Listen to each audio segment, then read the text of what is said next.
Bismillahirrahmanirrahim. Assalamualaikum warahmatullahi wabarakatuh. Waalaikumsalam warahmatullahi wabarakatuh. Alhamdulillahirabbil alamin wa bihi nasta'inu ala umuri dunya waddin wassalatu wassalamu ala asyrafil anbiya'i wal mursalin nabiyina wa rasulina Muhammadin wa ala alihi wa ashabi ajmain wa alaina ma'ahum wa fihim birahmatika ya arhamar rahimin rabbi shrah li sadri wa yassir li amri wahlul 'uqdatam min lisani yafqahu qawli. Allahumma alimna ma yanfa'una wanfa'na bima 'allamtana wa tawaffana muslimin wa alikna bis sholihin amma ba'd. Baik, terima kasih buat yang sudah hadir, Pak Musyafa dan juga tim dari Nabitu. Alhamdulillah, tentunya pertama-tama kita panjatkan puji dan syukur kepada Allah kita bisa bertemu di pagi hari ini dalam rangka sama-sama belajar, sama-sama talabul ilmi, yang semoga dengan hal tersebut Allah memudahkan urusan kita, memberikan keberkahan dan juga memudahkan langkah kita semua menuju surganya. Sebagaimana biasanya kita melanjutkan pembahasan dari Riyadhus Shalihin ya, yang mana pada bentar. Yang mana pada hari ini kita masuk pada chapter lanjutan yaitu bab fil iktisad fil ibadah atau kalau kita terjemahkan bab pertengahan atau sikap moderat dalam beribadah. Dan sebagaimana biasanya saya akan share screen terlebih dahulu untuk kita baca bersama hadisnya. Bentar, screen dulu ya.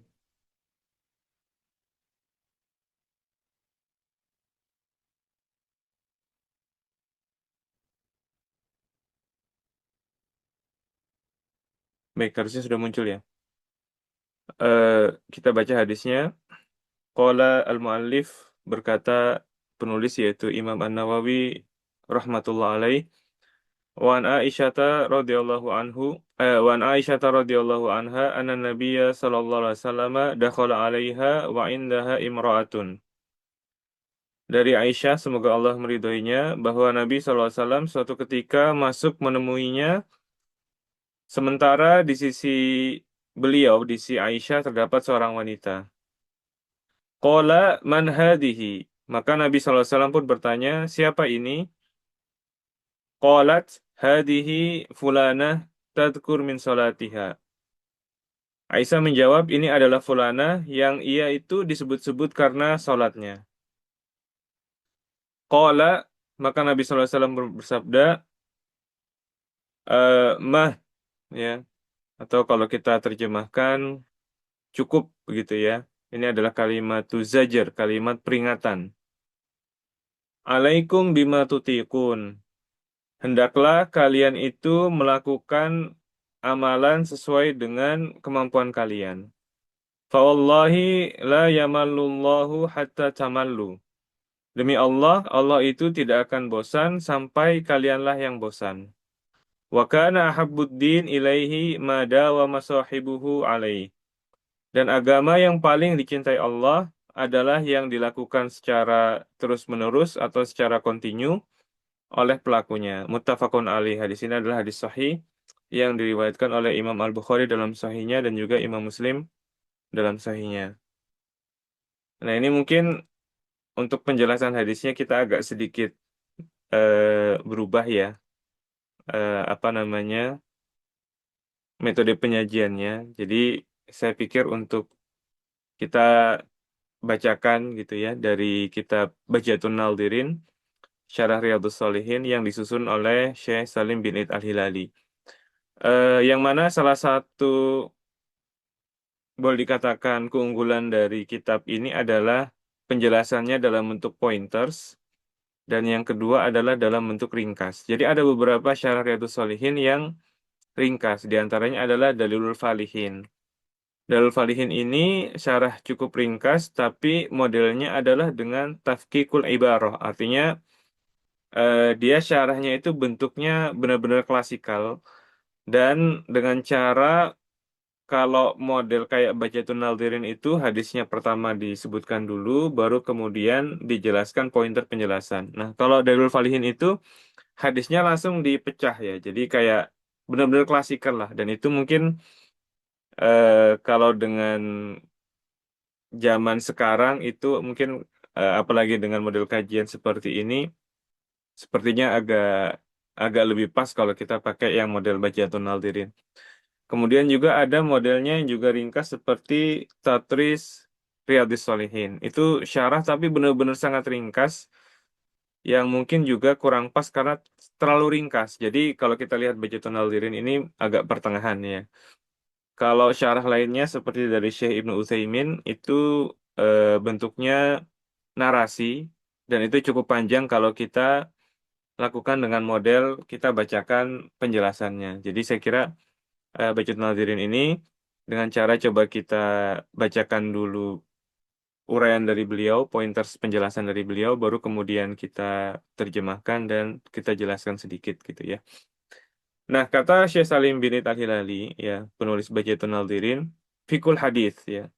Ada beberapa faedah atau penjelasan yang bisa diambil dari hadis.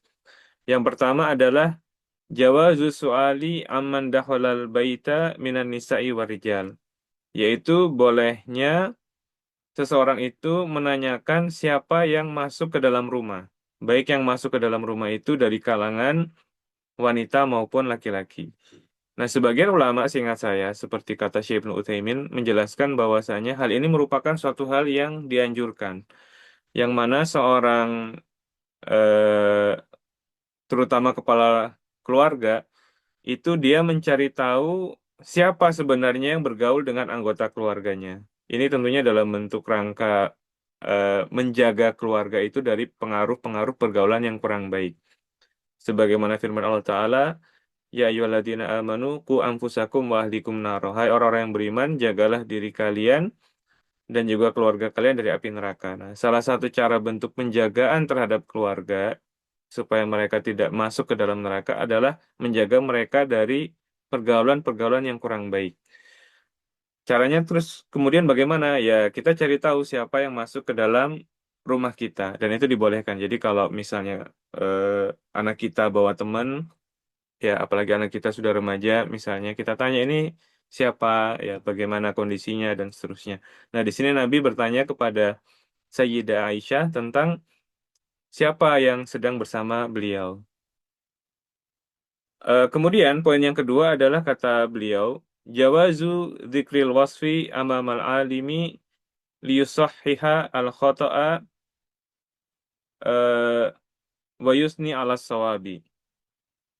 Bolehnya menyebutkan suatu tindakan, suatu sifat, suatu karakter di hadapan seorang alim, ya, seorang yang berilmu, agar orang alim itu membenarkan jika terjadi kesalahan dan juga memberikan apresiasi atau afirmasi jika sesuatu itu benar. Jadi kalau salah diluruskan dan kalau benar ya diafirmasi, dibenarkan gitu ya. Nah, di sini Aisyah menyebutkan bahwasanya wanita ini adalah sosok yang disebut-sebut karena sholatnya. Kemudian kata beliau, istihbabu zajri inda ru'yatil munkar. Ya, dianjurkannya memberikan satu peringatan ketika melihat satu kemungkaran. Di sini Nabi SAW merasa bahwa wanita ini telah melakukan satu hal yang tidak pas, ya. Makanya Nabi SAW langsung menegur, mah cukup. Artinya jangan seperti itu. Ini ada kaitannya dengan poin selanjutnya. Ta- Tagoyurul mungkar atau ini mungkin kurang ya. Harusnya taghyirul mungkar yakunu indal ilmi bihi ma'al qudrati ala taghyirihi. Ya, ini ada satu typo kelihatannya. eh, Mengubah kemungkaran itu harus disertai dengan ilmu dan juga kemampuan untuk mengubahnya. Jadi, kalau kita kaitkan dengan kaidah amar ma'ruf nahi mungkar, itu memang yang pertama yang namanya kemungkaran itu harus diketahui dengan ilmu. Artinya kita tahu bahwasanya itu benar-benar mungkar. Nah, ini juga satu hal yang membuat sering terjadi keributan begitu ya di dunia maya maupun juga di tempat-tempat lainnya. Ketika seseorang itu eh, dia semangat untuk mengubah kemungkaran tapi tidak disertai dengan ilmu. Dia dia menganggap itu mungkar padahal itu sebenarnya misalnya termasuk masalah-masalah ijtihad yang masih diperselisihkan oleh para ulama. Sedangkan kaidahnya yang disebutkan oleh para ulama adalah la ingkaro fil mujtahadat. Tidak ada eh, pengingkaran kemungkaran dalam masalah-masalah yang masih ijtihad. Ya, jadi kalau ijtihad ya kita jelaskan saja. Misalnya kita punya satu pandangan, kita sampaikan bahwasanya pandangan kita seperti ini, tapi tidak dengan cara menganggap itu sebagai suatu kemungkaran yang harus diubah, yang harus dicegah, apalagi dengan cara-cara yang keras. Kemudian juga kata beliau, ma'al qudrati ala taghyirihi. Mengubah kemungkaran itu harus juga dengan perhitungan. Ini kita bisa nggak merubah kemungkaran ini? Kalau kemungkaran ini kita cegah, apakah akan melahirkan kemungkaran yang lebih besar atau tidak? Ya. Jadi kalau suatu kemungkaran itu dicegah akan melahirkan kemungkaran yang lebih besar, maka pada saat itu tidak dianjurkan untuk mengubah kemungkaran. Nah, di sini Nabi SAW kemudian tadi ya melakukan suatu pengingkaran dengan kalimatnya mah cukup ya. Eh, Alaikum bima tutikun ya. Hendaklah kalian itu melakukan suatu amalan sesuai dengan kemampuan. Jadi yang diingkari dari wanita ini adalah dia dinilai oleh Nabi SAW berlebih-lebihan ya. Melakukan suatu hal di luar dari kemampuannya. Kemudian kata beliau, poin selanjutnya yang bisa diambil dari hadis ini adalah la yajuzu ta'khirul bayani an waktil hajah. Tidak boleh untuk mengakhirkan penjelasan dari waktu diperlukan penjelasan tersebut. Ya, di sini ada dua kaidah yang berkaitan. Yang pertama adalah yajuzu ta'khirul bayan ila waktil hajah. Boleh kita menunda suatu penjelasan sampai pada waktu yang dibutuhkan. Misalnya ada suatu hal yang ini kayaknya butuh penjelasan. Tapi kita melihat bahwasanya suasananya ini belum perlu-perlu banget untuk kita lakukan atau kita berikan penjelasan. Maka boleh ditunda sampai datang waktu diperlukan. Ini yang pertama ya. Ya juzu ta'khirul bayan ila waktil hajah. Namun ada juga kaidah kedua yang digunakan oleh para ulama yang merupakan kebalikan dari kaidah tadi yaitu la ya juzu ta'khirul bayan an waktil hajah. Tidak boleh mengakhirkan penjelasan dari waktu yang diperlukan. Jadi, kalau memang waktunya belum diperlukan, boleh ditunda penjelasan. Tapi kalau memang itu waktunya sudah urgent untuk dijelaskan, maka tidak boleh ditunda. Nah, di sini diambil dari ketika Nabi SAW melihat kemungkaran tersebut, Nabi kemudian menyampaikan atau menjelaskan apa yang harus dijelaskan. Karena kalau ditunda, khawatirnya dianggap Nabi SAW itu menyetujui apa yang dilakukan oleh wanita tadi. Oke, kemudian kata beliau, Hal iksaru fil ibadati fauqa ma yutiku al jasadu yuaddi ilal malali wal futuri. Fatatruka an nafsu.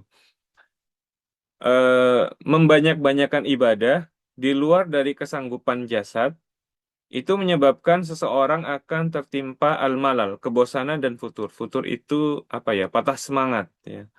Dia akan ditimpa kebosanan dan juga patah semangat, fatatrukan nafsu sehingga orang tadi itu kemudian meninggalkan ibadah tersebut ya. Dan ini memang satu hal yang faktual ya. Jadi kalau kita itu terlalu semangat, kemudian menggenjot diri di luar dari kebiasaan, biasanya itu malah tidak bertahan lama gitu ya. Jadi kalau biasanya misalnya jarang mengaji, tiba-tiba sekali mengaji langsung digenjot sehari 5 juz misalnya pada hari dia semangat, itu biasanya besoknya langsung hilang itu sampai beberapa waktu kemudian. Jadi intinya adalah kita sesuaikan dengan kondisi kita ya dalam melaksanakan ibadah. Ya. Tidak langsung kita genjot. Begitu juga misalnya ketika seorang itu tidak terbiasa sholat malam misalnya langsung sekali sholat malam langsung digenjot gitu ya. eh, Beberapa jam dan juga misalnya langsung digenjot full 11 rakaat misalnya. Nah, ini biasanya keesokan harinya itu langsung langsung patah ya. Jadi ya kita mulai secara bertahap kita sesuaikan dengan diri kita. Selanjutnya kata beliau, al-i'tidalu wa tawassutu fi ada'il ibadati mud'atun listimrariha wa lisabati ta'at wa lisabati ta'ati 'alaiha. bersikap pertengahan dan juga moderat dalam melaksanakan ibadah itu lebih mendorong seseorang atau lebih mendorong agar ibadah tersebut berjalan secara kontinu dan ketaatannya tadi juga berjalan secara terus-menerus. Nah, ini memang yang menjadi poin inti dari pencantuman hadis ini dalam bab ini, yaitu bab tadi ya, sikap moderat dalam atau sikap pertengahan dalam beribadah. Intinya ya tadi ya, kita tidak dianjurkan untuk berlebih-lebihan dalam ibadah. Dan selanjutnya kata beliau, ahabbul a'mali wa aksaruha sawaban adwamuha wa in qallat ya. Sebaik-baik amal dan juga kata beliau yang paling banyak pahalanya itu adalah yang paling dilakukan secara kontinu meskipun sedikit. Jadi sedikit secara kontinu itu lebih baik dibandingkan banyak tapi tidak kontinu, tapi terputus-putus, tapi jarang-jarang ya. Bahkan di sini beliau menyebutkan juga itu lebih banyak ganjarannya juga. Jadi yang jadi concern kita pertama kali itu adalah bukan dari segi apa namanya kuantitas ya, bukan dari segi kuantitasnya, tapi dari segi kita pikirkan bagaimana kontinuitasnya. Jadi kontinuitas itu lebih dikedepankan dibandingkan kuantitas. Dan poin terakhir, poin selanjutnya yang beliau sampaikan adalah taufiyatun nafsi haqqaha minal mubahat fihi ajrun wa thawabun. Idza kana al-qasdu taqawi 'alal amali shalih wa ibadatillah. Memberikan diri itu haknya ya, memberikan diri itu bagian haknya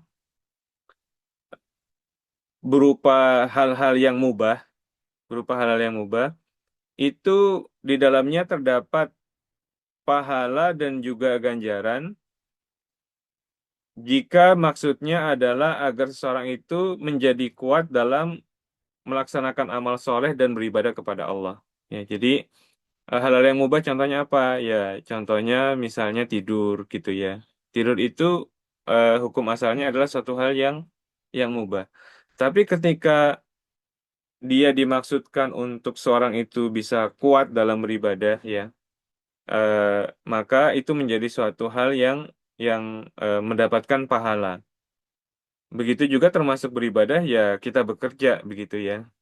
Kita bekerja ini kalau dalam ajaran Islam sebagaimana mungkin sering saya sampaikan itu merupakan suatu pahala yang luar biasa kalau motifnya adalah motif yang baik. Selama motifnya baik sebagaimana sabda Nabi maka itu adalah fisabilillah ya. Ini satu hadis favorit yang biasa saya sampaikan. Kalau seorang itu motif bekerjanya untuk menafkahi orang tuanya atau anaknya atau bahkan untuk menafkahi dirinya sendiri supaya tidak menjadi beban masyarakat, maka fisabilillah kata Nabi SAW ya dalam hadisnya yang sahih. Inka kharaja yas'a ala abawaini kabiraini fahuwa fisabilillah. Inka kharaja yas'a ala awladihi sigharan fahuwa fisabilillah. Wa inka kharaja yas'a ala nafsihi ya'ifuha fahuwa fisabilillah. Kalau motifnya itu baik ya tadi untuk orang tuanya, anaknya, bahkan untuk diri sendiri supaya dia tidak menjadi beban masyarakat, supaya dia tidak minta-minta pada orang lain, maka fisabilillah. Eh, jadi bekerja itu merupakan suatu pahala yang sangat besar. Nah, seorang ketika dia tidur dalam rangka dia bisa bekerja dengan baik, maka ini juga sebenarnya bagian dari melakukan hal yang mubah untuk beribadah karena kerja itu pada dasarnya ibadah kalau motifnya baik. Jadi bekerja itu kalau dalam hadis disebutkan dua motif, motif yang baik dan motif yang buruk. Motif yang buruk disebutkan dalam kelanjutan hadis, wa in kana kharaja yas'a riya'an wa mufakhoratan fa huwa fi syabilis syaitan. Kalau dia bekerja itu dalam rangka untuk ria, dalam rangka untuk pamer, dalam rangka untuk flexing, wa mufakhoratan dan dalam rangka berbangga-bangga diri, fa huwa fi syabilis syaitan. Maka bekerjanya itu bukan lagi fisabilillah tapi justru berkebalikannya. Itu ada di jalan setan, termasuk jihad atau perjuangan di jalan setan. Nah, ini disebutkan dua motif, yang baik dan yang buruk. Bagaimana kalau motifnya itu adalah hal-hal yang mubah?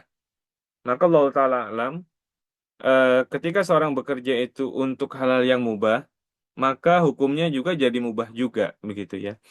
Contoh hal mubah apa? Misalnya supaya dia bekerja supaya dapat uang, supaya bisa makan halal makan makanan yang enak yang halal. Nah, makan makanan yang enak yang halal ini kan hukumnya mubah.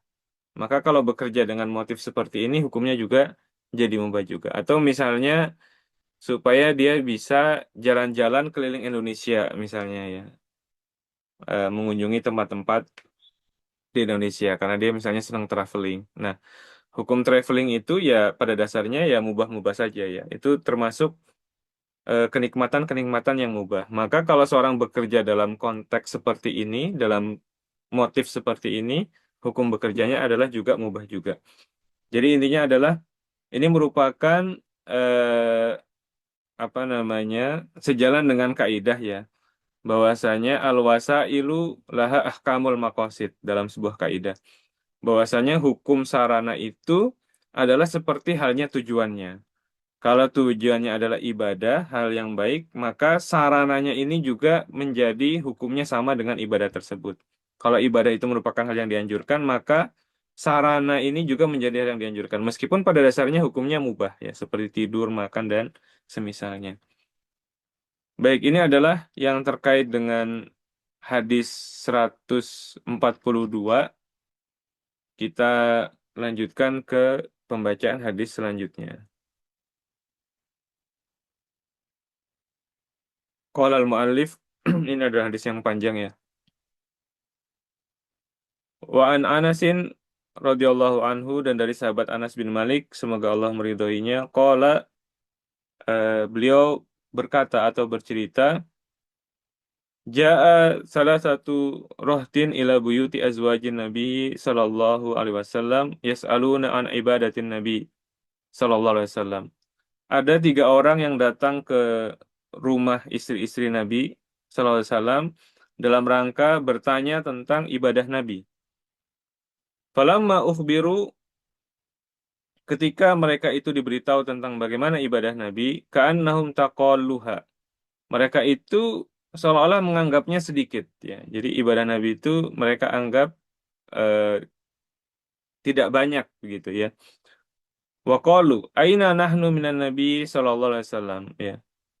Mereka kemudian berkata, di mana posisi kita dibandingkan Nabi sallallahu alaihi wasallam? Qad ghufira lahu ma taqaddama min dzambihi wa ma ta'akhkhar. Beliau itu kan sudah diampuni dosanya, baik yang terdahulu maupun yang belakangan maupun yang kemudian.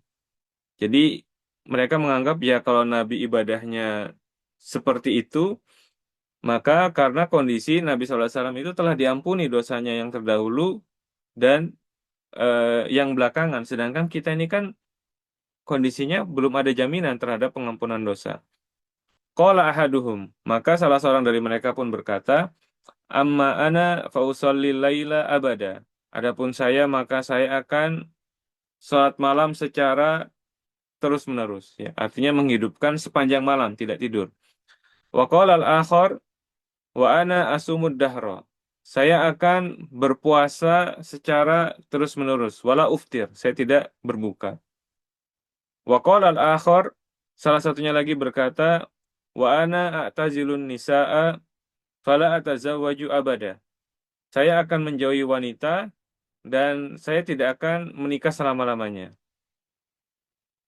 Faja'a Rasulullah sallallahu alaihi wasallam ilaihim. Maka Nabi sallallahu alaihi wasallam pun mendatangi mereka.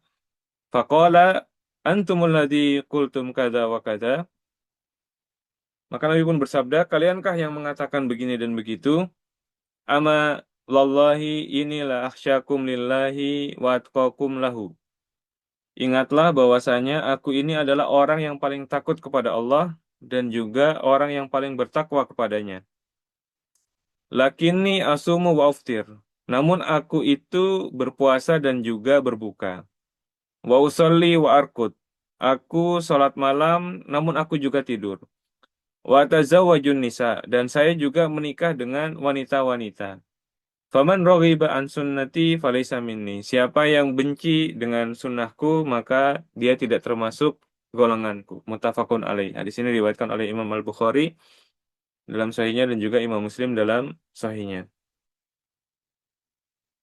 Nah, di sini eh, Syekh Salim, penulis Bahjatul Nadirin, itu juga menjelaskan beberapa poin ya, yang mana juga cukup banyak yang beliau sampaikan.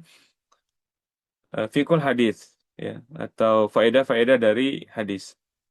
Yang pertama kata beliau, yang pertama adalah istihbabu tatabui ahwalil ulama'i ar-rabbaniyin lita'asi bihim wa idza ta'adzarat ma'rifatu dzalika minar rijal jaza istikshafuhu minan nisa, ya.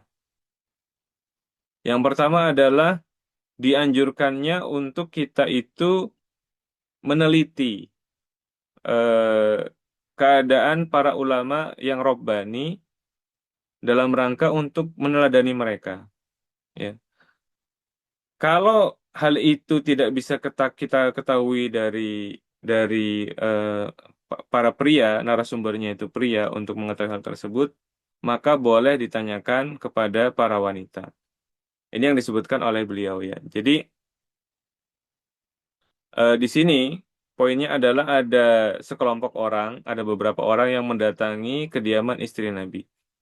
Kenapa? Karena dia ingin tahu bagaimana ibadah Nabi di rumahnya. Ya, jadi Nabi SAW itu tentunya seorang tokoh publik juga, namun beliau juga seorang kepala rumah tangga juga. Ada hal-hal yang beliau diketahui, ada hal-hal yang beliau lakukan, yang dilakukan oleh Nabi SAW, yang dilakukan di depan publik. Yang mana itu tentunya diketahui oleh para sahabat. Jadi amal-amal yang sifatnya ya sifatnya publik tadi ya dilakukan depan publik. Namun orang ini pengen tahu amal-amal Nabi yang sifatnya lebih rahasia, lebih privasi gitu ya.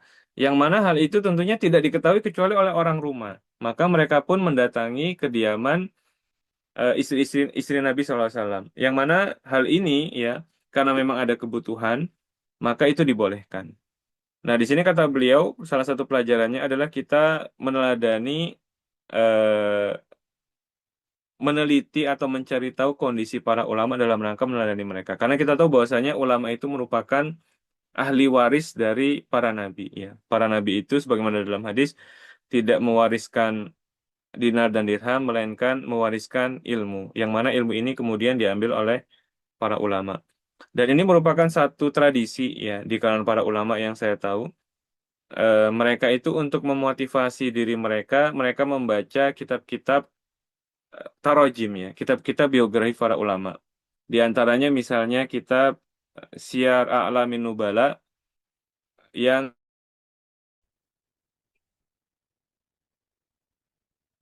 maaf saya mental ya.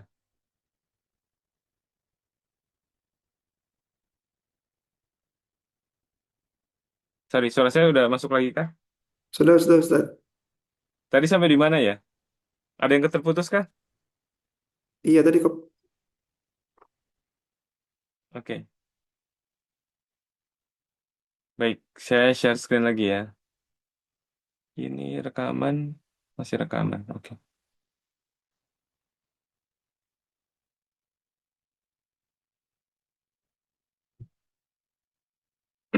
Baik, kita kembali ya.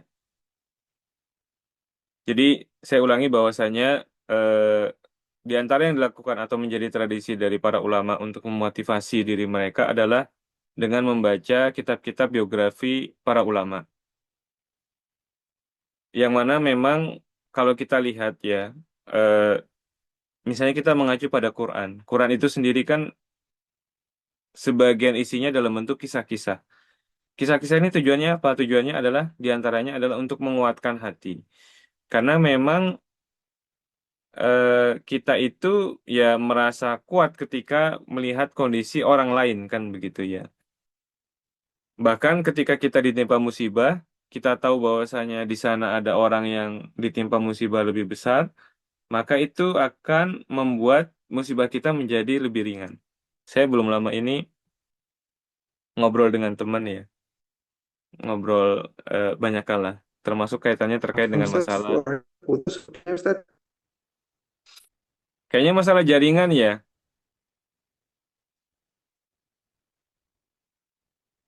Halo? Sih belum Mas. Belum, masih belum masuk, Ustaz. Suara masih belum masuk ya? Sebentar ya. Nah, sekarang udah Ustaz. Sekarang udah. Sekarang udah.